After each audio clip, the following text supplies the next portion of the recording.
welcome to It Gets Faster Now TV. My name is Antti, and on this video I'm gonna talk you through the route of the Rallye Monte Carlo 2023. It's a new exciting WRC season starting, but the rally itself hasn't changed that much. Once again, we are situated in the south of France, while in the previous 6 years the base of the rally was in the city of Gap, and before that in the city of Valence, even further in the northwest. Actually, in the years 2005 and 2006, the rally was also based solely here in the south of France, but it's been a long time since those days, and most of these stages were new to the drivers last year when the rally relocated to this area. But conversely, this year most of the stages are familiar to the drivers. There's not a lot of new sections, but let's look at them in more detail later. First of all, the rally has 18 stages with 325 kilometers. Before we go into the stages, let's look at the shakedown. And the shakedown is the same as last year. Pardon my French, literally I don't really know how to pronounce these French titles, but I'll try to go through them. This shakedown is called Saint-Agné-Peille, and it's actually a part of a longer stage called Col de la Madone that was run pretty often all the way from the 70s to 1991. It's a pretty narrow and slow and technical section. There's not a lot you can do with the car, and also we are in pretty low elevation. Highest point of the shakedown is 750 meters above sea level, while stages like Col de Tourigny can be like 1600 meters above sea level, so likely it's gonna be dry. But I wouldn't say it's that representative of the rally because it's narrow and technical, while some of the stages around here have wider and faster sections, a lot of elevation changes, hairpins, and likely also some ice or snow. Basically enough for a shakedown, and it's not that far from Monaco, although they will have a remote service somewhere here so they can go back and make some setup changes between shakedown runs. As usual, Monte Carlo starts already on Thursday evening with 2 night stages instead of a super special. This is something that other rallies don't get to do, or maybe just choose not to do, but anyway, this is a Monte Carlo thing. We start with 2 night stages, and this year the first stage is no less than the legendary Col de Tourigny, but this year we have a new section in the beginning, and it's really narrow and technical, actually pretty similar to the shakedown, and there's also a really narrow bridge in here. Then we join the old route of Col de Tourigny at the village of La Baule-en-Vésubie, and this is where the stage gets a lot of wider and a bit faster as well, until we get into these hairpins, and then finally here it gets a bit more sinuous and slow, and there could be also some snow as we're getting to the top of the mountain. And the finish line will be here at the top of Col de Tourigny, where we have the infamous hotel yard. We will turn right over the crest, and then once again right, and the finish line is right after the second right turn. In the classic version of Col de Tourigny, start would be here in the town of Moulinet, and then at the Col de Tourigny top they would turn right and then left going downhill. The second stage of Thursday evening is called La Cabanette Col de Castillon, actually this one, and we remember this for being the power stage in the years 2018, 2019 and 2020.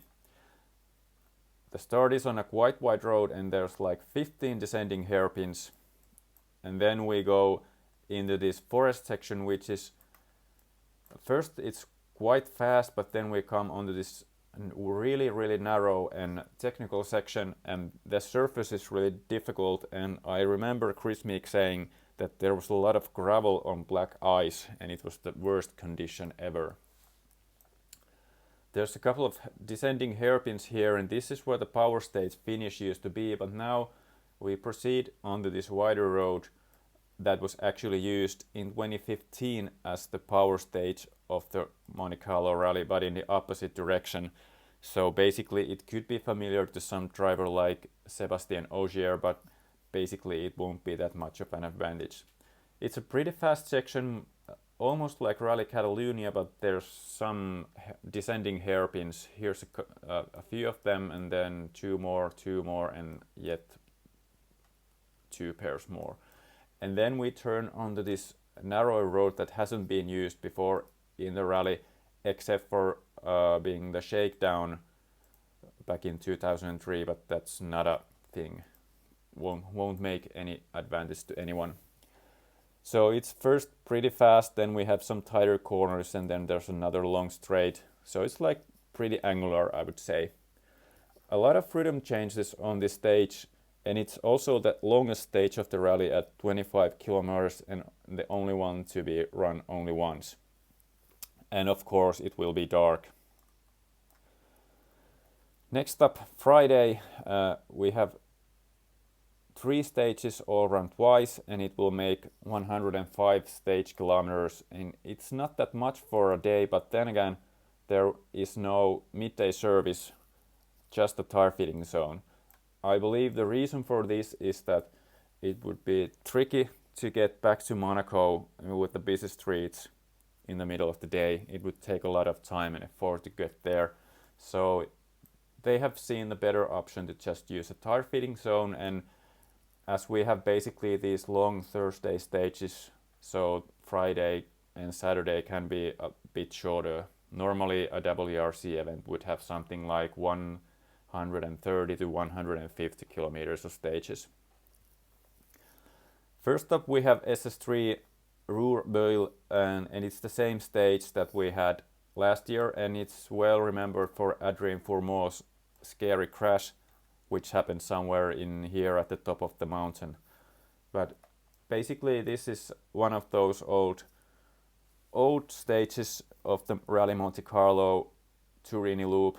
It's been driven really often, and it starts by going uphill on this medium wide road, and at first it goes through several tunnels, and then we start getting to this hairpin section. And then once we get onto the top, it gets wider and it gets really fast as well. And this is also the highest elevated point of the rally. There will be over 1600 meters above sea level of elevation, and it's one of the few stages that could have some snow, possibly, but it's difficult to predict as we know it.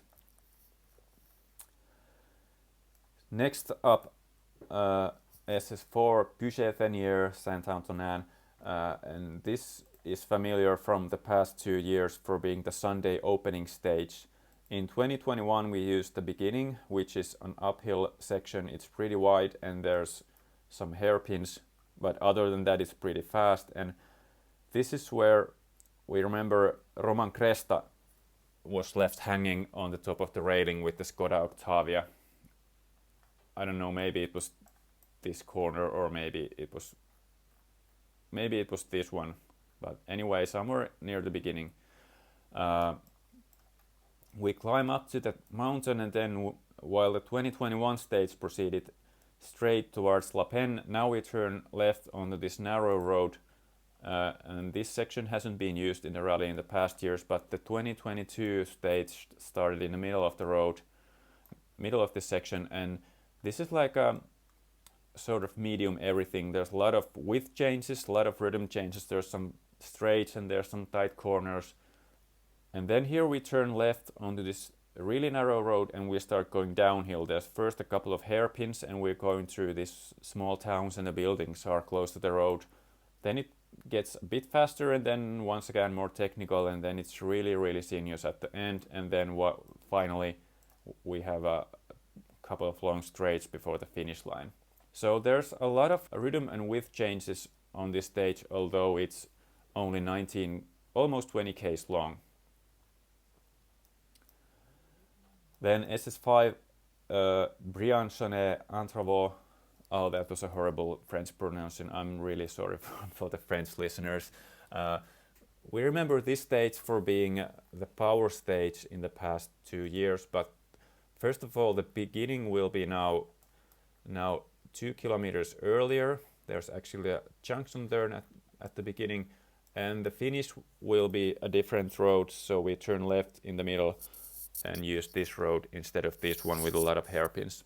We have like a constant alternation of wide, not wide sections, but fast and slow sections, and it's pretty narrow, and there's a lot of like railings and rock walls next to the road, so there's not much space to go wide. And there's a couple of hairpins here on the ending section, but there's some faster flowing sections as well, and some square bends maybe, but and some narrow bridges, but nothing too technical.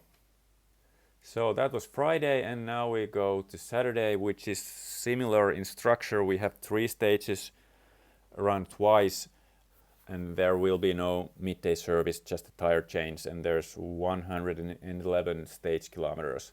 There was supposed to be the Saint-Genier third stage, which is known as the half of the legendary Cisterone stage with the always snowy section, but sadly it had to be cut off from the rally because some local authorities thought that the road is in too bad condition and it shouldn't be used in a rally. So instead they brought this SS9, Le Fugere Forum Haute, which was run last year just once as the Saturday opening stage. It's a pretty straightforward stage. It starts in this town with the buildings close to the road, and then we start climbing up this mountain road, which is like medium technical. You have some tight corners, but not that much proper hairpins, and some faster bits as well. And then once we get onto the top, there's these 2 long straights, and then we start descending on the mountain side, and it actually gets a bit more technical and a bit more narrow, but once again there's no hairpins or tight corners. Next up we have SS10 Malijai Puy-Michel, and this was run in 2020 as the rally opening stage in the darkness when Ford Fiesta WRCs got blocked with the leaves in the radiator. And last year the beginning of the stage was used on another stage, approaching from here and ending on this road that will now open the stage.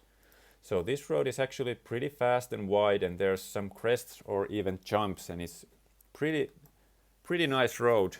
There will be some sparks flying when they go over those crests at high speed. And then a hairpin turn onto a narrower road, and it's a bit more technical, but once again not much of proper hairpins. And then we have a little bit faster section at the end. And this is the lowest elevated stage of the rally. It's from 400 to 800 meters above sea level, so likely it's gonna be dry tarmac and no ice. Then we have third stage, Ypres Entrevaux, and this is the same stage that was used as the rally opening stage from 2015 to 2017, but in the opposite direction. So basically nobody has driven this road in this direction except for the ending, which is shared with SS5 and 8 from Friday. So this road will be used 4 times in the rally. This is actually likely the fastest stage of the rally if we don't take into consideration any condition changes. This middle section is really fast and flowing, going over crests and jumps and cambered corners. And maybe this stage is a bit more like the Gap stages or the Valence stages, and different in character to the most stages, which have more mountainous, like hairpins and stuff. The beginning is a bit more technical in a forest with some railings and rock walls in the beginning, and then we go onto this fast countryside forest section, and then we descend here once again between railings and rock walls, and it's a bit more technical. But it will be a different stage and nice variety with the stages. One more day to go. Sunday is a long day, 67 kilometers of stages, so it's a bit longer than most WRC events these days. We have 2 stages run twice, and the opening stage, Lucéram-Lantosk, is the same. That was run last year, but it's a bit longer. Last year the ending was here at the Loda, which is also sometimes has been the name of the stage. Some people know the stage as Loda, but anyway, the start is on a quite wide road and it ascends through several hairpins, and then we get onto the top here, which is a popular place to spectate, and then we turn onto this narrow road, which is completely different in character. It's like narrow and technical, and it's turning all the time, but there's only a couple of proper hairpins, and then maybe a bit of faster bits at the end. But it will be a tricky stage as well. And then we conclude the rally with the second and third runs of Col de Turini, exactly in the same format as on Thursday, but now the beginning will be a bit more familiar to the drivers as they have gone through it once. And here we have the podium in the middle of nowhere. I have no idea what's happening here. But yeah, that's Rallye Monte Carlo 2023. If you like this video, let me know and maybe I'll make more of them. This is a bit of a new concept for me as well, and I didn't plan this much in advance. I wish you all an exciting WRC season and an exciting Rallye Monte Carlo. Let's keep in touch and see you later.